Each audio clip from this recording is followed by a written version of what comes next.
तो 135 करोड़ की आबादी के देश में सभी लोग आरोप लगाते दिख जाएंगे, ईवीएम ऐसा है, ईवीएम ऐसा, लेकिन सबूत किसी के पास नहीं। मैं इकलौता ऐसा इंसान हूँ जिसके पास वो एविडेंसेस हैं। आने वाले समय में महाराष्ट्र में बैठ के उसे मैं रखूँगा जनता के सामने। भारतीय जनता पार्टी किस तरह से चीटिंग करके एक विश्वासघात करती है जनता से, लोकतंत्र को खून करती है, हत्या करती है, उसको जनता के सामने। और मैंने बहुत करीब से स्ट्रांग रूम के अंदर ईवीएम के पास जाके मैंने कुछ चीज़ें की हैं और मैं उसमें सफल रहा हूँ। तो अब वो जनता को बताना ज़रूरी है कि ये चीज़ें हकीकत है, ये चीज़ें होती हैं। और जब ये चीज़ें आपके सामने आएंगी तो आपके पैरों तले ज़मीन निकल जाएगी। किस तरह से भारतीय जनता पार्टी और उनका जो, देखिए मैं आरोप नहीं लगाऊंगा, मैं सिर्फ सबूत रख दूंगा।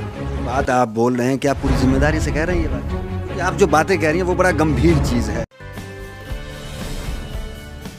नमस्कार, मैं दानिश अंसार और आप देख रहे हैं पीआरबी। हमारे साथ यहाँ पे बातचीत करने के लिए विनय दुबे है, जिनसे हम बातचीत करेंगे। लगातार उत्तर प्रदेश के कई विधानसभा गए, बनारस में तो डेरा जमा लिया था इन्होंने, लेकिन जो नतीजे सामने आए उसके बाद पहली बार जो है हमें लगता है कि मीडिया के सामने भी आ रहे हैं। डर रहे थे, छुप रहे थे, लेकिन अब विनय दुबे हमारे साथ हैं। विनय जी, आप तो लगातार मेहनत किए, राजभर के साथ दिखे, अखिलेश यादव के साथ दिखे, तमाम लोगों के साथ दिखे, लेकिन क्या लग रहा है विपक्ष कहाँ चूक हो गई? विपक्ष देखिए कहीं ना कहीं कमज़ोरी रह गई है, उसकी समीक्षा चल रही है और हम लोग कोशिश कर रहे हैं पता करने के लिए कि कहाँ पे गड़बड़ हुई है। और जनता ने जिस तरह से भारतीय जनता पार्टी को फिर से चुनाव जिताया है, तो मुझे सोच के मेरे रोए काँप जाता है कि अगला 5 साल पता नहीं इनके साथ क्या होने वाला है। क्योंकि पिछली बार जीते थे तो कुत्तों से नचवाया था नदियों में, जहाँ पे अर्थियाँ सजी थी, सड़कों की लाइनें लगी हुई थी। अब इस 5 साल पता नहीं योगी जी क्या करवाएंगे। तो एक डर भी है उत्तर प्रदेश के लोगों के प्रति, एक संवेदना भी है, और अपनी कमियां कहाँ रह गई उसकी खोजने की कोशिश की जा रही है। जनता तो पसंद की, मैनिफेस्टो भी पसंद आया, लेकिन भले जो विपक्ष है वो ईवीएम पे ठीकरा फोड़ रहा है। अखिलेश यादव कह रहे हैं कि लोकतंत्र का आखिरी चुनाव है। तो क्या आपको भी ईवीएम को लेकर कुछ चिंता, कुछ ये शक?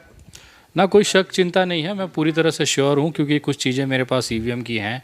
आने वाले समय में महाराष्ट्र में बैठ के उसे मैं रखूँगा जनता के सामने।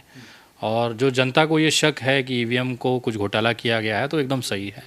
और आने वाले कुछ दिनों के अंदर ही, आज मैं दिल्ली हूँ तो उसी काम से आया था, कुछ चीज़ें मैं भी वेरीफाई करना चाह रहा था, कुछ चीज़ें मेरे पास जो हैं। आज तक आपको 135 करोड़ की आबादी के देश में सभी लोग आरोप लगाते दिख जाएंगे, ईवीएम ऐसा है, ईवीएम ऐसा, लेकिन सबूत किसी के पास नहीं है। और मैं इकलौता ऐसा इंसान हूँ जिसके पास वो एविडेंसेस हैं, और अगले कुछ ही दिनों के अंदर वो जनता के सामने रखूँगा। और भारतीय जनता पार्टी किस तरह से चीटिंग करके एक विश्वासघात करती है जनता से, लोकतंत्र को खून करती है, हत्या करती है, उसको जनता के सामने रखेंगे। आप जो अभी बयान दे रहे हैं, क्या आप पूरे होशो हवास में दे रहे हैं? क्योंकि राजनीतिक महकमे में ये तो बड़ी एक बम फूट रहा है। जिस तरह की बातें आप कह रहे हैं कि अब तो ईवीएम को लेकर ठोस सबूत आपके पास है, आप प्रेस कॉन्फ्रेंस करने वाले हैं। ज़रूर करने वाला हूँ सर, इसमें डरने की क्या बात है, क्योंकि मेरे बच्चों का भविष्य है उसमें। जिस तरह से मैं देख रहा हूँ कि मैंने महाराष्ट्र चुनाव भी बहुत करीब से देखा है, बिहार इलेक्शंस देखे हैं, पश्चिम बंगाल इलेक्शंस देखे हैं, और लगभग सभी जगह ये चीज़ें पुख्ता होती गई।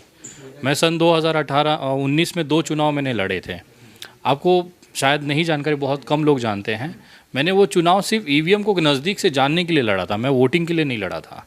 और जब मुझे चीज़ कंफर्म हो गई कि चीज़ें हो रही हैं, मैं आपको बताना चाहूँगा कि बनारस के चुनाव में जब ईवीएम, मैं प्रत्याशी का प्रतिनिधि था, इलेक्शन एजेंट था, और मैंने बहुत करीब से स्ट्रांग रूम के अंदर ईवीएम के पास जाके मैंने कुछ चीज़ें की हैं और मैं उसमें सफल रहा हूँ। तो अब वो जनता को बताना ज़रूरी है कि ये चीज़ें हकीकत है, ये चीज़ें होती हैं।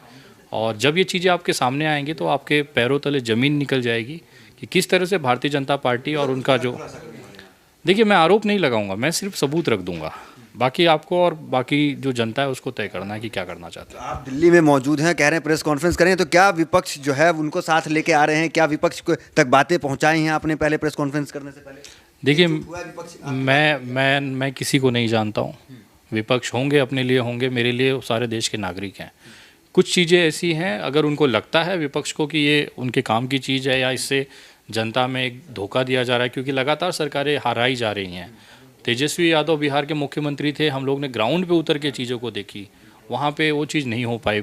उत्तर प्रदेश में भाजपा के खिलाफ जो नफ़रत की एक लहर थी, क्रोध था, गुस्सा था, वो भी हमने देखा। उसके बाद भी अगर ये बहुमत लेके आते हैं तो कुछ तो कहानी गढ़ी जा रही है सर। वोटिंग, क्योंकि मैं भी बूथ पे था, वहाँ पे जब वोटिंग हो रही थी, जो भाजपा के जो गढ़ है वो वाले बूथों पे 25% से ज़्यादा वोटिंग नहीं हुई, तो भाजपा जीती कहाँ से? तो कहीं ना कहीं वोटों के अंदर उलटफेर हुआ है। मैं इसी के लिए आज तक इस स्टेटमेंट नहीं दे पाया। मैं लास्ट 4 सालों से इस प्रोजेक्ट पे काम कर रहा हूँ, अब जाके चीज़ें हाथ लगी हैं और बहुत जल्द इसका खुलासा होगा। विनय जी, आप जो बयान दे रहे हैं ये कई बार हो चुका है। ईवीएम को लेकर लोग प्रेस कॉन्फ्रेंस करते हैं, लोग ट्रायल दिखाते हैं, ये सस्ती लोकप्रियता गेन करने के लिए बहुत कुछ करते हैं लोग। अभी भी व्यूवर्स हमारे सोचेंगे कि क्या विनय दुबे सस्ती लोकप्रियता के लिए ये ईवीएम का ये दिखाएंगे, क्योंकि इलेक्शन कमीशन साफ कहता है कि अगर आपको शक है तो आप आइए, आप हैक करके दिखाइए ईवीएम को, अगर आपको कुछ शक है तो आप इलेक्शन कमीशन क्यों नहीं जाते हैं फिर? मैंने कुछ कहा आपको? और कौन सी लोकप्रियता की बात करते हैं सर? अगर मुझे लोकप्रियता लेनी होती तो भारतीय जनता पार्टी के मंच पे जाके जय श्री राम के नारे लगा रहा होता, उससे बड़ी लोकप्रियता आप दे देंगे मुझे। मैं विपक्ष की भूमिका में बैठता हूँ, भले इंडिविजुअल हूँ, कौन सी पॉलिटिकल पार्टी मुझे साथ देती है? आज तक कोई नहीं खड़ा हुआ है। और रही बात, मैं आरोप तो लगा ही नहीं रहा हूँ, मैं कुछ चीज़ें रख रहा हूँ देश के सामने, वो आप तय कर लीजिए कि वो गलत है कि सही है। मैंने तो ये नहीं कहा कि ईवीएम हैक हो गई, या बीजेपी ने बहुत गड़बड़ करके वोटों की संख्या बदल दी, या बीजेपी ने पूरा प्रशासनिक तंत्र लगा कि अभी एमएलसी चुनाव जीत जाएगी। मैं आपको रिजल्ट अभी दे रहा हूँ, एमएलसी चुनाव के रिजल्ट 9 अप्रैल को आएंगे ना। उत्तर प्रदेश के सारे एमएलसी सीटों पे भारतीय जनता पार्टी जीत चुकी है। अब वोटिंग कराने का समय बर्बाद कर रहे हैं। 9 अप्रैल को वो भी देख लीजिएगा आप। तो मतलब ये जो चुनाव हो रहे हैं प्रदेश में, ये बस एक दिखावा है? जनता को बेवकूफ़ बनाया जा रहा है, चूतिया बनाने का धंधा है पूरा ये। चुनाव हो ही कहाँ रहे हैं सर? चुनाव के सिर्फ एक फॉर्मेलिटी निभाई जा रही है, लोगों को दिखाया जा रहा है कि प्रत्याशी नामांकन कर रहे हैं, यहाँ पे वोट गिरेंगे, नामांकन आएगा। रिजल्ट तो हमें अभी से पता है ना। 9 अप्रैल की न्यूज़ अभी मुझे कैसे पता चल जाएगी? मैं जब मैं उत्तर प्रदेश, ना पूरा भरोसा है सर, मेरा पूरा निष्पक्ष तरीके से चुनाव आयोग काम करे, उसमें चुनाव आयोग की कोई गलती नहीं है। गलती तो कहीं और से हो रही है, वो भी तो भ्रम में है। उनको खुद को नहीं पता कि उनको खेला जा रहा है। चुनाव आयोग जैसी इंडिपेंडेंट संस्था भारत के अंदर जो निष्पक्ष चुनाव कराने की जिम्मेदारी रखती है, वो उनको खुद को नहीं पता है कि चीज़ें हो रही हैं। पता भी होगा तो क्यों? मामला बड़ा सस्पेंस में छोड़ रहे हैं। मतलब क्या लोगों की चाहते हैं कि निगाहें विनय दुबे पर टिक जाए कि भाई सस्पेंस है, विनय दुबे करने क्या वाले हैं? विनय दुबे इतना मामूली नहीं है सर कि लोगों की निगाहों के लिए इतना बड़ा चीज़ कर जाए। मैं लोगों के लिए काम करते आया हूँ। मेरी पर्सनल लाइफ में मेरे पास अच्छी खासी ज़िंदगी जीता हूँ सर। अभी आप जहाँ बैठे हैं ये भी एक लग्जरी लाइफ जीता हूँ। मुझे कोई ज़रूरत ही नहीं है, मुझे क्या दे देगा कोई भी पक्ष? आज अगर मैं राज्यसभा लेके जाऊँ, मैं 25-30 करोड़ रुपए खर्चा करके मैं खरीद के चला जाऊँगा। मुझे क्या लालच आएगी? ये सब करके क्या मिल जाएगा? जब भी आप पूछते हैं ना पॉलिटिशियंस के पास क्यों नहीं बैठता, मैं किसी राजनीतिक दल में क्यों नहीं जाता, ऐसा क्या दे देगा वो मुझे जो मेरे पास नहीं है? ऐसा क्या दे देगा? पावर, उनसे ज़्यादा पावर रखता हूँ, उनसे ज़्यादा लोग मेरे पास हैं, उनसे ज़्यादा हैसियत मैं रखता हूँ। किसी MP MLA को खड़ा कर दीजिए और मेरा जोड़ लीजिए साथ में, उनसे 10 गुना ज़्यादा लोग। यहीं नीचे उतर जाइए लॉबी के अंदर, एक MP को खड़ा कर दीजिए भारतीय जनता पार्टी और मुझे खड़ा कर लीजिए। उनसे अगर कम सेल्फी लोग लेके चले गए तो बोलिएगा क्या दे देगा मुझे कोई पॉलिटिकल पार्टी? नहीं, लोकप्रियता तो ठीक है, लेकिन जो कहा जाता है विनय दुबे जो है जनता को भड़काते हैं, जिस तरह की बॉम्बे में लॉकडाउन के समय तस्वीर सामने आई थी, क्या ईवीएम को लेकर आप कुछ ऐसा करने वाले हैं? क्या लग रहा है? देखिए, मैं आपको फिर कह रहा हूँ, मेरा अगर इसको आप भड़काना कहेंगे तो भड़काना ही सही। अगर मेरे भड़काने से अगर कोई बुजुर्ग अपने बच्चे से मिल लेता है तो मेरे लिए वो भड़काना बहुत अच्छा है। अगर उत्तर प्रदेश का आदमी मुंबई के लॉकडाउन में फंसा हो और मेरे भड़काने की वजह से वो अपने बीवी बच्चों के पास पहुंच जाए, उनके आंखों से आंखें डाल के उनको गले लगा के मोहब्बत कर ले, मेरे लिए वो भड़काना बहुत खूबसूरत है। एक बुज़ुर्ग बाप को एक बाप का बेटे का सहारा मिल जाए जाके तो बहुत अच्छी चीज़ है।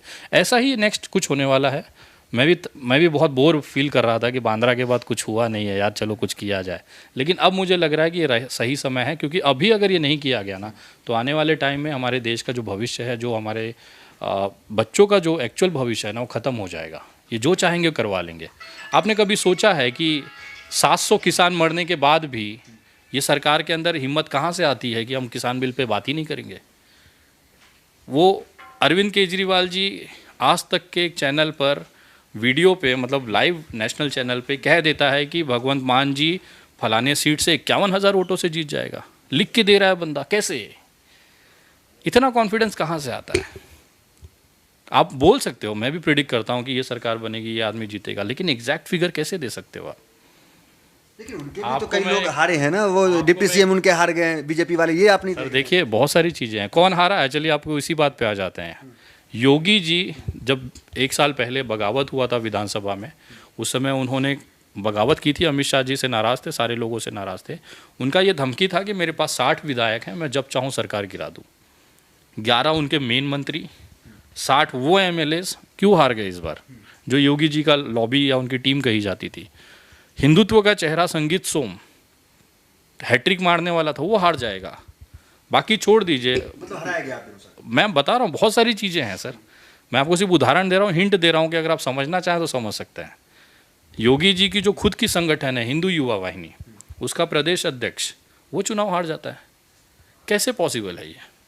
योगी जी सीएम रहते हुए अपने प्रदेश अध्यक्ष को, अपने संगठन के प्रदेश अध्यक्ष को हरवा देंगे? हराया कहीं और से गया है। आज योगी जी सिर्फ एक कठपुतली के तौर पे, जो उनकी ताकत थी ना, वो जो 60 विधायक थे वो समाजवादी को दे दिए गए कि ये पकड़िए आप, योगी जी की पूरी ताकत निकाल दी गई, अब 60 आपके बढ़ गए। कुल मिला के आपके अनुसार ये ईवीएम की सरकार बन गई है? अब जो भी सरकार बनी है वो आने वाले प्रेस कॉन्फ्रेंस में आपके सामने एविडेंस रखूंगा, मैं आरोप नहीं लगा रहा हूँ किसी पे कि किसने किया क्या किया, मैं सिर्फ चीज़ें रख दूंगा, आप तय कर लीजिए। तो बहुत विपक्ष पूरी मजबूती से लड़ा आपके अनुसार? मत लड़े, मुझे क्या दिक्कत है सर? अभी चुनाव हो गए, आप तो बड़ी करीब से देखें, क्या लग रहा है मजबूती से लड़ा? सभी ने मेहनत किया, 305 से 309 सीटें समाजवादी जीती हैं, गठबंधन जीता है जो मेरे हिसाब से है, और उसी को लेके मैं तथ्य रखूंगा, किस तरह से चीटिंग की गई, किस तरह से चीज़ें रखी, एविडेंस है। तो ये करने से, एविडेंस रखने से अब कुछ हो पाएगा? योगी जी शपथ लेने वाले हैं 25 को। ले लीजिए, मैं इंतजार कर रहा हूँ, शपथ लीजिए, उसके बाद जनता के सामने रखेंगे ना। मेरे को कुछ चीज़ें अभी भी ज़रूरी है, मेरे ड्रॉअर में आप देखेंगे इलेक्शन कमीशन के पत्र पड़े हैं, कुछ जवाब मैंने मांगे हैं, वो लिया है मैंने जवाब। दिल्ली आने का कारण मेरा यही था कि मुझे वो लेटर्स चाहिए थे, ताकि मैं वो जनता के सामने दिखा सकूँ कि किस तरह से इलेक्शन कमीशन को भी धोखा दिया जा रहा है। जनता को तो छोड़ दीजिए, प्रशासनिक यंत्रणाओं को धोखा दिया जा रहा है। दुबे जी, जो बात आप बोल रहे हैं, क्या आप पूरी जिम्मेदारी से कह रहे हैं ये बात? क्योंकि आप जो बातें कह रही हैं वो बड़ा गंभीर चीज़ है। सारे लगभग विपक्ष ये जानता है। मैंने 8 तारीख को चुनाव आयोग ने डिक्लेयर किया था चुनाव, आपको रिकॉर्ड उठा के देख लीजिए। 9 जनवरी को मैंने सारे जो उत्तर प्रदेश के मेन विपक्ष थे उनको मैंने बता दिया था कि 272 सीटें भारतीय जनता पार्टी जीत रही है और 131 पे पूरा बीजेपी है। अब आप रिजल्ट उठा के देख लीजिए, मेरी बात गलत हो तो बताइए। एक सवाल ये होता है कि अगर बीजेपी का इतना हर जगह कब्जा होता तो बंगाल क्यों हार जाती बीजेपी, पंजाब क्यों हार जाती? सभी के पास सिस्टम है सर, अकेले भाजपा थोड़ी है। जो चीज़ें हैं मार्केट में वो लगभग सभी के पास है, जिसका चल गया उसका जादू, जिसका नहीं चल पाया। कांग्रेस इतनी बड़ी पार्टी, उसके पास वो सिस्टम नहीं है। टीएमसी के पास सिस्टम आ गया, नई पार्टी आम आदमी पार्टी का सिस्टम आ गया। मैं तो उनके घर जाता नहीं, उनके कार्यालय जाता नहीं, तो मुझे नहीं पता उनके पास है कि नहीं है। लेकिन बीजेपी जिस तरह से इस देश में कर रही है, और कुछ चीज़ें जब मैं रखूँगा उसके बाद आप मेरा दूसरा इंटरव्यू लीजिएगा, आपको पूरा क्लियर हो जाएगा। अच्छा, योगी जी का कार्यकाल कैसा रहा? क्या लग रहा है जनता उनसे खुश नहीं रही? जो हिंदुत्व मॉडल था उनका, लोग तो कह रहे हैं कि अब हिंदुत्व मॉडल चल गया। हाँ, बहुत अच्छी बात है, बहुत सारी शुभकामनाएं हैं। अगर उत्तर प्रदेश की जनता को कुत्ते निचवाना ही, अपने घर के परिजनों की लाशें दफनाना ही अगर अच्छा लग रहा है तो लगवाएं, मेरे लिए कौन सा जा रहा है। मैं महाराष्ट्र में, मुंबई में बैठा हूँ, ऐश की ज़िंदगी जी रहा हूँ, जिसको झेलना है वो झेलेगा। जो बड़ी खबर की बात कर रहे हैं, कब तक प्रेस कॉन्फ्रेंस हो रही है? अगले 5 से 7 दिन, ज़्यादा से ज़्यादा, क्योंकि मैं लगभग अपनी तैयारी कर चुका हूँ और मुझे किसी की ज़रूरत नहीं भाई। मीडिया के लोग आमंत्रित रहे हैं? आए, उनकी मर्ज़ी, नहीं आया तो मेरा क्या बिगाड़ लेंगे। सोशल मीडिया है मेरे पास, मेरी सबसे बड़ी ताकत है, और हर दिन धमाका करूँगा, हर दिन एक एक एविडेंस रखूँगा और सवाल पूछूंगा चुनाव आयोग से, हमारे माननीय गृह मंत्री से, हमारे माननीय प्रधानमंत्री से कि क्या है ये सब। अगर गलत है तो आप मुझे जेल में डाल दीजिए, और सही है तो भी कार्रवाई होनी चाहिए। मेरे आरोप नहीं होंगे, मैं सबूत रखूंगा। आरोप तो पूरा देश देख रहा हूँ, 500 लोग, कोई सुप्रीम कोर्ट का बड़ा सा वो एडवोकेट है, वो भी जन आंदोलन करेंगे। किस चीज़ का आंदोलन करेंगे? कोई एविडेंस है नहीं, सिर्फ भौंके जा रहे हैं सारे। मैं भी लास्ट 10 तारीख से वही इंतजार कर रहा था, कोई तो बंदा आए कि बोले कि नहीं मेरे पास एविडेंस है। ईवीएम को लेकर 14 से लोग कह रहे हैं ये दिक्कत है, वो दिक्कत है, लेकिन सबूत कोई पुख्ता नहीं रखा। मैं वही बोल रहा हूँ ना, मैं आरोप लगाना ही नहीं है, मैं तो सबूत रखने आया हूँ और सीधा एविडेंस रखूँगा। मेरे प्रेस कॉन्फ्रेंस में आप कोई बकचोदी नहीं देखोगे, कोई भावुक का अपील नहीं देखोगे। भाई ये सुन लीजिए, ये देख लीजिए, बाकी आप तय कर लीजिए, बाकी आप तय कर लीजिए। ये अच्छा है, बुरा है, सही है, गलत है, वो आपका मर्जी। मेरे पास है, मैंने रख दिया। तो ये विनय दुबे हैं और यही इनका अंदाज है। बड़ा ठोक के कह रहे हैं कि कुछ मजबूती से जो कुछ सबूत है ईवीएम को लेकर वो रखने जा रहे हैं, बाकी जनता तय कर ले, विपक्ष तय कर ले, और जो होना हो वो हो जाएगा। ईवीएम को लेकर हालांकि 2014 से ही लोग बड़ी बड़ी बातें कहते आए हैं, प्रेस कॉन्फ्रेंस होता है, सस्ती लोकप्रियता के लोग बहुत कुछ करते हैं, लेकिन विनय दुबे का साफ कहना है कि ये सस्ती लोकप्रियता नहीं, जनता के सामने कुछ ठोस सबूत रखने वाले हैं जो ईवीएम को लेकर के। देखना दिलचस्प होगा, प्रेस कॉन्फ्रेंस करते हैं, क्या कुछ होने वाला है ये तो खैर वक्त बताएगा। 5 से 6 दिन में इन्होंने कहा है कि मुंबई में जो है प्रेस कॉन्फ्रेंस होगी। तो फिलहाल वीडियो में इतना ही, मिलते अगले वीडियो से बने रहिए हमारे साथ। बहुत बहुत धन्यवाद।